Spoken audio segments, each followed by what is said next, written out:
lead to muscle disorders, to mental I mean, it's got consequences. Her grandbaby diagnosed with an extremely rare disorder, only to find out the test done at the state's public health lab was a false positive. And I started researching some things, and the more you research, the more problems you see. Tonight, her mission to make sure no other family has to go through what hers has. 5 doctor's appointments and 5 weeks of worry and concern. That is where we begin at 6. That grandmother wants answers, and she's not holding back. She and several other families given false positive results for the same rare life-threatening illness. News 4's Ashley Moss is here with details. Ashley. That's right, a grandmother telling me the excitement of her first grandchild was dampened by the possibility of a frightening diagnosis, only to find out it was a false positive. It can lead to muscle disorders, to mental I mean, it's got consequences if it's not handled quickly. So that's when the blood test began. Shocking results from a routine newborn screening processed at the state's public health lab for a woman's first grandchild. And how did you feel? I mean, you're hearing that the baby may have a lifetime genetic disorder.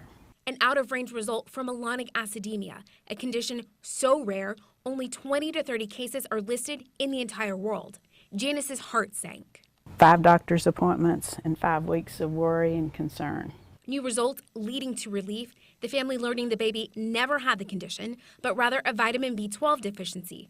Their relief then turning to anger and curiosity. The more I researched it, the more red flags came up. Janice filed an open records request hoping to find out how the false positive from the state's public health lab happened.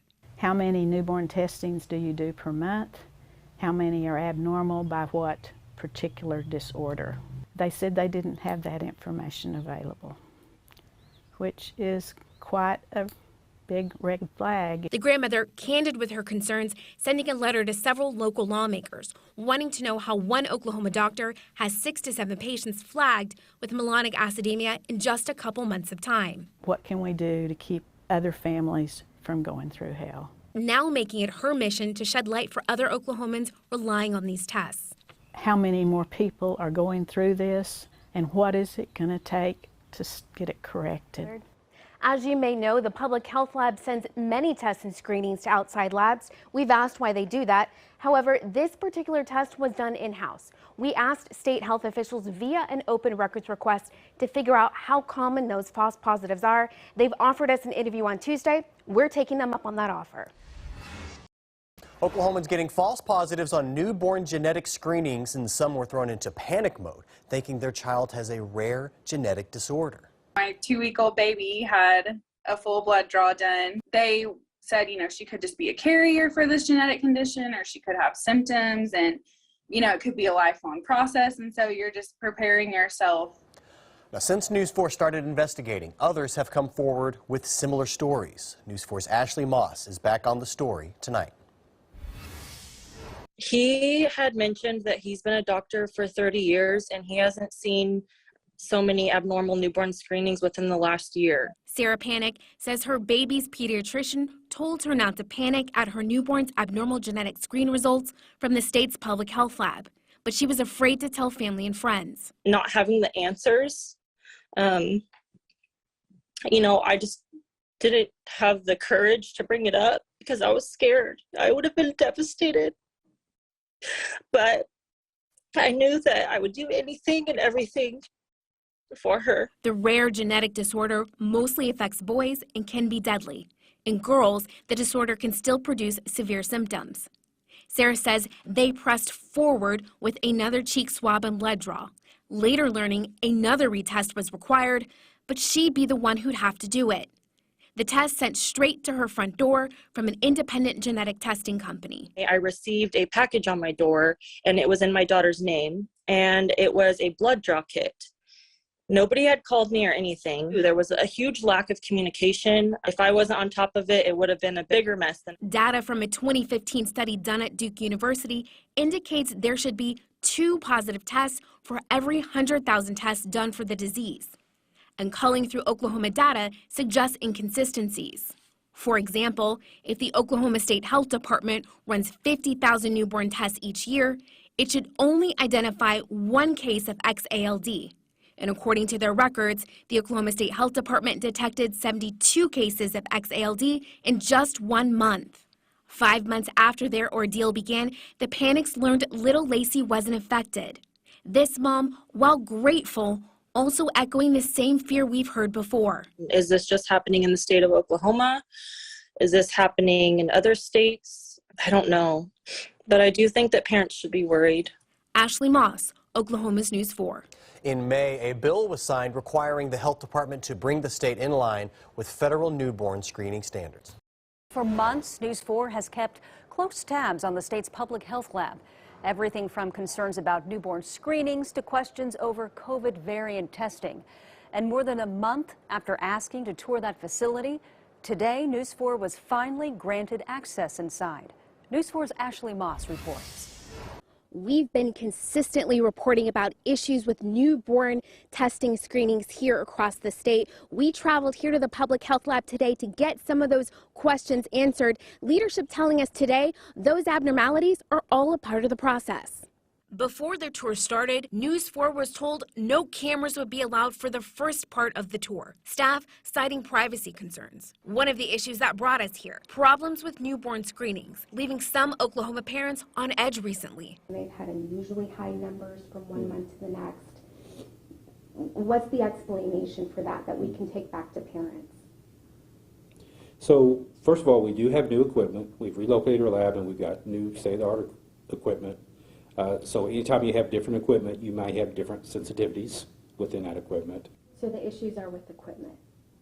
Now, I'm not saying that the issues are with equipment. I'm saying the equipment is different equipment than what we've used in the past. So when you change equipment and do that like what we've done here, changing that equipment, then you may see a change in your abnormal results. Nothing that we're going to do is going to eliminate abnormal results that ultimately end up not being positive. In December 2021 alone, 72 tests came back positive for XALD, a potentially fatal and rare genetic disorder. All of those tests conducted at the state's health lab. However, data from a 2015 study done at Duke University indicates there should be 2 to 3 positive tests for every 100,000 tests done for the disease. Remember, there are Oklahoma parents who were incorrectly told their baby had received a positive screening for a life-altering condition. And we understand, again, that is, it brings on fear, it brings on uncertainty, and I wish that were not the case. But being a screening program, unfortunately, there's always going to be some of that that's going to have to occur, or else we're going to miss positive cases, and that's just a risk that we can't take. The commissioner also saying they're working with lab partners and manufacturers to explain why those numbers were so high. We'll continue to do that to get it down to the absolute minimum that is acceptable. We also wanted to know about the lab's COVID-19 testing ability. According to the CDC, Oklahoma ranks near the bottom for variant testing. Well, we're not 50 out of 50 anymore. If you look at the total numbers done, it's somewhere in that 30 to 40 range is where we're at now. So we made significant progress on that. We had some difficulties early on trying to get the data upload. State leaders cut the ribbon on this $30 million health lab in January of 2021. At the time, it was considered state-of-the-art and was described as a front line of defense against COVID. When asked today about it, Reed said while there is a brick-and-mortar building for the public health lab, the much-touted pandemic center is more of a vision. But the pandemic center itself, sounding like it is a physical structure and an operational building, that does not exist at this point. The pandemic center itself is a vision.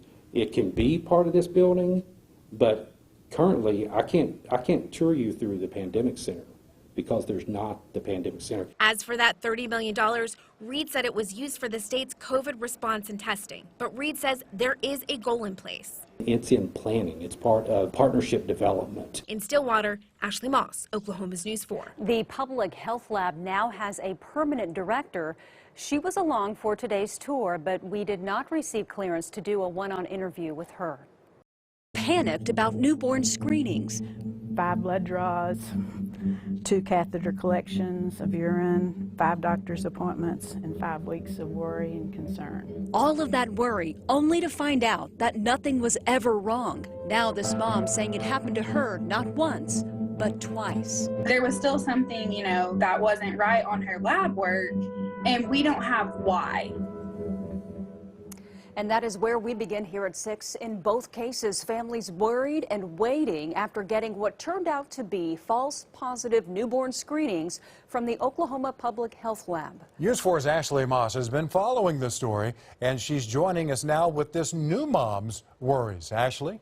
That's right. Since we heard from another family in a similar situation, we asked the health department for specifics on those screenings, including how common those false positives are. I get a phone call from a case manager at OU stating that they think that she has another genetic condition and that her blood is having to be sent off again for further testing. Abnormal results identified in required newborn health screenings for this family 2 different times. And at that point, I was just so defeated. First-time mom Maggie Pierce saying she and her husband missed out on enjoying those first few months of baby Eleanor's life because they were so worried. Turns out, she was perfectly healthy. There was still something, that wasn't right on her lab work, and we don't have why. What happens in 2 months whenever I get a phone call again? When does it end? Data provided to News 4 by the health department showed there were less than 20 occurrences each month in 2021 for one of the conditions Eleanor had abnormal results for, XALD. That's a genetic disease that affects the nervous system and the adrenal glands, except for the month she was born. In December of last year, there were 72. Out of range or abnormal results does not mean that the child has the condition. The health department tells us they perform screenings for all babies born in the state at their recently relocated Stillwater lab. We are casting a net, and we want to make sure we catch every child that's affected. We've asked for specifics about the number of out-of-range results. In a statement, they say the public health lab does not track false positives as the lab is not informed as to whether these disorders are confirmed in the newborn. The families we spoke to say that means they and state health officials are in the dark. If they don't have the numbers, how can they have any oversight if something's going wrong? Also saying the state owes families more data and clear communication. A disclaimer stating there is a possibility that you could get a false positive result. Once again, the state doesn't keep track of how many of those results are false positives. We've also asked for a breakout of the information we requested by specific disorder, and we're told this data does not currently exist in a shareable format.